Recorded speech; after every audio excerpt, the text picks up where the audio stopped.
လာပါ GOT ရဲ့ YouTube channel ကနေပြီးတော့ကြိုဆိုပါရစေဒီဗီဒီယိုမှာကျွန်တော် Windows နဲ့ software တွေ installation ပြုလုပ်တဲ့အချိန်မှာတည်ထိုက်တဲ့အချက်လေးတွေကိုပြောပြသွားမှာဖြစ်ပါတယ်ဒီဗီဒီယိုက absolute beginner တွေအတွက်သာမကဘဲနဲ့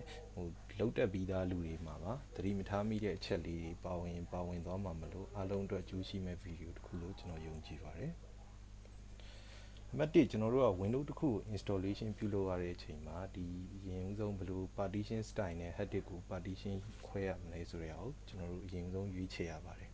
အဲ့ချိန်မှာကျွန်တော်တို့ဒီ partition style နှစ်ခုကြောင်းကျွန်တော်ရင်ပြောပြခြင်းပါတယ်နံပါတ်1ချက်ကတော့ MBR ပါနောက်တစ်ခုကတော့ GBD ပါ GBD ဆိုတာကတော့ GUID partition style ဖြစ်ပြီးတော့ MBR ဆိုတာတော့ master board record style ဖြစ်ပါတယ်အဲ့ဒီနှစ်ခုမှာမတူညီတဲ့ facility တွေနဲ့ function တွေပါဝင်တာကြောင့်မလို့ code device နဲ့ကိုက်ညီတဲ့ဒီ partition style ကိုရွေးချယ်အသုံးပြုဖို့အရေးကြီးပါတယ်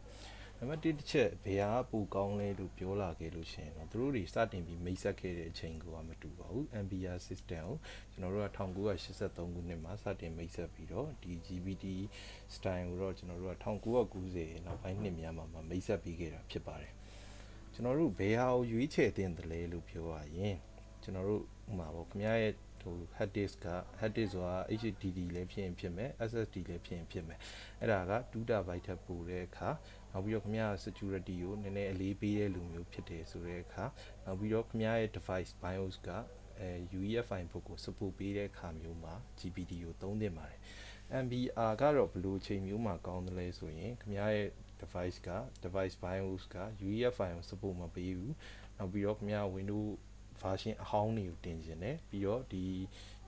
Windows 32 version ကိုရွေးချယ်မယ်ဆိုတဲ့အချိန်မျိုးမှာ MBR ကိုရွေးချယ်သင့်ပါတယ်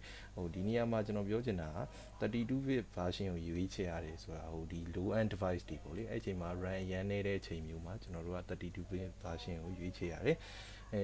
old version အနေနဲ့ပတ်သက်လို့ကတော့ကျွန်တော်စာရဲတာထည့်ရေးထားတာဖြစ်ပါတယ်တကယ်တော့ဒီဘက်ခေတ်မှာ Windows XP လိုမျိုး version ကိုဘယ်သူမှမသုံးတော့ဘူးလို့ကျွန်တော်ယုံကြည်ပါတယ်ဒါနဲ့ကျွန်တော်တို့အခုတင်ထားတဲ့ window ကဘယ် MBR partition style လား GBD partition style လားဆိုတာကိုကျွန်တော်တို့ဒီလိုစစ်ဆေးနိုင်ပါတယ်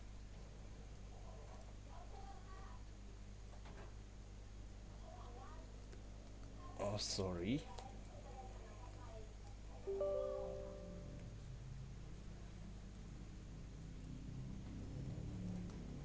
ဒါဆိုရင်ကျွန်တော်က GBD partition style ပေါ့လေမိတ်ဆွေတို့လည်းကိုယ့်ရဲ့ဟာဘယ်လို partition ပုံစံ hard disk ကဘယ်လို partition ပိုင်းထားလဲဆိုတဲ့ပုံစံမျိုးကိုဒီဘက်နေတစ်ဆင့်စစ်ဆေးကြည့်လို့ရပါတယ်နောက်ပြီးသွားရင်ကျွန်တော်တို့ Windows တင်တဲ့အခါမှာတော့ partition style နေပြင်ဆင်ပြီးသွားပြီဆိုရင်ကျွန်တော်တို့ဒီ BIOS ကနေကျွန်တော်တို့ရဲ့ဒီ Windows Media ပါတဲ့ဟာပေါ့ခွေဖြစ်ပါစေ USB sticker ဖြစ်ပါစေကျွန်တော်တို့ပို့တက်လိုက်တယ်ပို့တက်ပြီးတော့ကျွန်တော်တင်မဲ့အပိုင်းကိုရွေးမယ်ပြီးရင် next လောက်သွားမယ် report round သွားမယ် round သွားပြီးတော့ကျွန်တော်တို့ Windows ကစပြီပေါ့လေကျွန်တော်အဲ့ဒီ Windows တင်တဲ့အပိုင်းအသေးစိတ်ကိုတော့ကျွန်တော်မပြောတော့ပါဘူးသိချင်ရင်တော့ကျွန်တော်ကို comment မှာဖြစ်ပါစေမေးလို့ရပါတယ်အားလုံးလည်းတည်ပြီးသားဖြစ်မယ်လို့ကျွန်တော်ထင်ပါတယ်ကျွန်တော်တို့ဒီ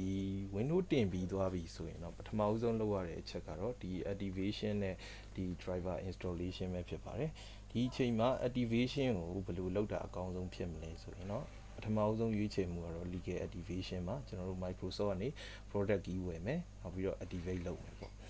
အဲ့လိုမလုပ်နိုင်ဘူးဆိုရင်အဲ့လိုမလုပ်နိုင်ဘူးဆိုတာလေဒီကျွန်တော်တို့လိုဒီ third party နိုင်ငံ third country တွေအနေနဲ့ဒီ Windows ဝယ်သုံးမှုဆိုတာအခက်အခဲတွေအများကြီးရှိပါတယ်ဈေးကြောင့်တော့၎င်း payment system တွေကြောင့်တော့၎င်းပါအဲ့လို legal activation လုပ်ရတဲ့အချိန်မှာကျွန်တော်တို့က activator တွေနဲ့ activate လုပ်ရပါတယ်အဲ့ဒီအချိန်မှာကျွန်တော်တို့သိထားရမယ့်အချက်ကခင်ဗျားတို့ internet ပေါ်မှာတွေ့ရတဲ့ activator တွေအကုန်လုံးက malware တစ်ခုမဟုတ်တစ်ခု infect ဖြစ်ပြီးသားဆိုတာပါclean version activator ဆိုတာကတော့ဒီ public internet မှာမရနိုင်တော့ဒီလောက်ရှားသွားပါပြီအဲ့တော့ကျွန်တော်တို့က activator ကိုရွေးချယ်တဲ့အချိန်မှာ clean version activator ကိုရွေးချယ်ဖို့လိုပါတယ် clean version activator ဆိုမှကျွန်တော် activator တွေအကြောင်းတော့အများကြီးမသိဘူးကျွန်တော်သိတဲ့ activator 2မျိုးလောက်ရှိတယ်အဲ့2မျိုးလောက်ကလည်းကျွန်တော်တို့ဒီ Windows 10 စပေါ်တဲ့ preview version လောက်မှာတင်ကိုဆက်ပြီး update မလုပ်တော့ပါဘူးအခုကျွန်တော်တို့တွေ့နေရတဲ့ဒီဘက်ခေတ်မှာတွေ့နေရတဲ့ activator တွေတော်တော်များများဆိုတာအဲ့ဒီ activator တွေရဲ့ successor တွေပါ successor တွေကိုမှသူတို့က code တွေကို modify လုပ်တယ် modify လုပ်ပြီးတော့ပြီးတဲ့အတိုင်းပဲ ကျွန်တော်တို့ဒီမေးဝဲတစ်ခုမဟုတ်တစ်ခု infect လုပ်ပြီးတော့မှပြန်ဖြန့်တဲ့ဟာတွေကြီးပါပဲဒီလို clean version activator ဟိုခင်ဗျာတော်တော် internet လောကမှာကျင်လည်ခဲ့တဲ့လူတော်တော်ကြာပြီဒီ internet forum တွေပေါ်မှာလည်းအကျွမ်းတဝင်ရှိတယ်ဆိုလို့ရှိရင်တော့အဲ့ဒီကနေအဆက်ဆက်နဲ့ရှာလို့ရပါသေးတယ်တကယ်လို့မှအဲ့ဒါဒီမှမတွေ့ရဘူးဆိုတော့ကျွန်တော်တို့က activator တွေကိုပဲသုံးရတော့တွေ့တဲ့ activator တွေပဲသုံးရတော့မှာပါပဲသုံးရတဲ့အချိန်မှာတော့ဖြစ်နိုင်ရင်တော့မေးဝဲတွေ remove လုပ်သုံးတာကောင်းပါတယ် remove လုပ်တယ်ဆိုတာကတော့ကျွန်တော်တို့ resource monitor တွေသုံးမယ်ပြီးတော့ဒီ reverse network tool တွေသုံးပြီးတော့ပိတ်သိမ်းတဲ့ host တွေပိတ်ဖြုတ်သိမ်းတဲ့ process တွေဖြုတ်ပေါ့ဒါကတော့တာမန် user အတွက်တယောက်အတွက်ဆိုရင်တော့ခက်ခဲပါတယ်မသုံးမဖြစ်ကြရင်လည်းကျွန်တော်တို့နောက်ဆုံးသုံးရတာပါပဲဒီသဘောပေါက်လိုက်ရမှာတော့အဲ့ချိန်မှာတော့အလကားရတာတော့ဘာမှမရှိဘူးပေါ့ကိုကတစ်ခုရကြရင်တော့တစ်ခုပြန်ပေးရမှာပဲပေါ့လေဒီလောက်နဲ့ပဲကျွန်တော်ဒီ activation အကြောင်းကျွန်တော်ပြတ်ပါမယ်နောက်ပြီးတော့ driver တွေအကြောင်းကျွန်တော်ဆက်ပြောပါမယ် driver တွေက Windows 8လောက်ကစပြီးအကုန်လုံး pre-install တွေပါအကုန်လုံးတော်တော်များများ pre-install ဆိုပေမဲ့လည်း perfect ဖြစ်တာတော့မဟုတ်ပါဘူး outdated တွေဖြစ်တယ် missing driver တွေဖြစ်တယ်အဲ့ချိန်မှာကျွန်တော်ကြံပေးနေတာခင်ဗျားရဲ့ driver တွေက network ကိုတည်တယ်network တည်တယ် internet access လည်းရှိတယ်ဆိုလို့ရှိရင်တော့ဒီ online booster တွေကိုကြံပေးပါတယ်သူကသူ scan သွားမယ် scan သွားပြီး miss နေတဲ့ဟာတွေဖြည့်မယ်ဖြည့်ပြီးသွားရင် auto date ဖြစ်နေအောင်သူ update လုပ်ပေးသွားမယ်ခင်ဗျားအနေနဲ့ software နဲ့ပတ်သက်ပြီး recommend ပေးစရာရှိလားဆိုရင်เนาะကျွန်တော်က iOS driver booster ကိုကျွန်တော်အကြံပေးပါတယ်တကယ်လို့ခင်ဗျားမှာ internet လည်းမရှိဘူး network driver ကိုလည်းမသိဘူးဆိုတဲ့အချိန်မျိုးမှာတော့ကျွန်တော်တို့က driver solution ပတ်လို့မျိုး offline driver booster တွေသုံးပြီးတော့ကျွန်တော်တို့ update ပြုလုပ်လို့ရပါတယ်နောက်ပြီးတော့ကျွန်တော်တို့ software installation အကြောင်းပြောပါမယ် software installation မှာဒီ software တွေကို clean version ရဖို့အတွက်နံပါတ်1အတွက်အကောင်းဆုံးကတော့ဒီ Windows မှာ default ပါဝင်တဲ့ Microsoft Store ပါ Microsoft Store က Windows 8.1 ကနေစပြီး Windows 10မှာ edition အစုံမှာ default ပါဝင်ပြီးသားပါဟိုအရင်တော့ကတော့ Windows 8မှာလည်းပါပါတယ်ဒါပေမဲ့ Microsoft က Windows 8ကို support မပေးတော့တဲ့အတွက်အခုချိန်မှာတော့ Windows 8မှာတော့ Microsoft Store ကိုအသုံးပြုလို့မရတော့ပါဘူး Microsoft Store ပေါ်မှာတင်ကိုဒီ free ရတဲ့အသုံးဝင်တဲ့ software တွေအများကြီးရှိပါတယ်မိတ်ဆွေတို့အဲ့ဒီမှာတစ်ချက်လေးလာကြည့်လို့ရပါတယ်တကယ်လို့အဲ့ဒီ Microsoft Store တွေကမှမလုံလောက်သေးဘူးတပ်ပါတီတွေကနေပြီးတော့ down ကျင်သေးတယ်ဆိုရင်เนาะဒီ Softpedia လိုမျိုး Major Key လိုမျိုး File Hippo လိုဟာမျိုး site တွေကနေပြီးတော့ clean version down ယူပြီးတော့အသုံးပြုလို့ရပါတယ်ဒါပေမဲ့အဲ့ဒီ site တွေမှာလည်းသုံးရင်တစ်ချက်သတိထားမှာအဲ့ဒီက download တာတွေကနေတစ်ဆင့် down ရင် AD-ware တွေပါလာတတ်ပါတယ်အဲ့ဒီတစ်ချက်တော့ခင်ဗျားတို့သတိထားဖို့လိုပါတယ်နောက်ပြီးတော့ကျွန်တော်တို့ကတကယ် software အကြီးတွေသုံးရတဲ့အခါ software အကြီးတွေဆိုတာဟိုကျွန်တော်တို့ဒီ Microsoft Office လိုဟာမျိုးတွေနောက်ပြီးတော့ Adobe Product လိုဟာမျိုးတွေသုံးရတဲ့အခါမှာဆိုရင်တော့ကျွန်တော်တို့ကမဖြစ်မနေ cracked version တွေကိုကျွန်တော်တို့ကသုံးရပါတယ်အဲ့ချိန်မျိုးတွေမှာကတော့ဝယ်သုံးလို့ကျွန်တော်အနေနဲ့ပြောဖို့ကတော်တော်ခက်ပါတယ်ဒီကျွန်တော်တို့မြန်မာနိုင်ငံလိုအနေထားနဲ့ဒီ software တွေဝယ်ဖို့ဆိုတာတော်တော်ဈေးကြီးပါတယ်ဈေးကြီးတာမှာဒီကျွန်တော်တို့ဒီတာမန် SME လုပ်ငန်းတွေမှာရောကုမ္ပဏီအသေးစားတွေရောမှာတော့မှ cracked version ကိုပဲကျွန်တော်တို့သုံးနိုင်ပါတယ်ဒီ enterprise level ဒီမှာဝယ်သုံးတာမျိုးရှိတာပါ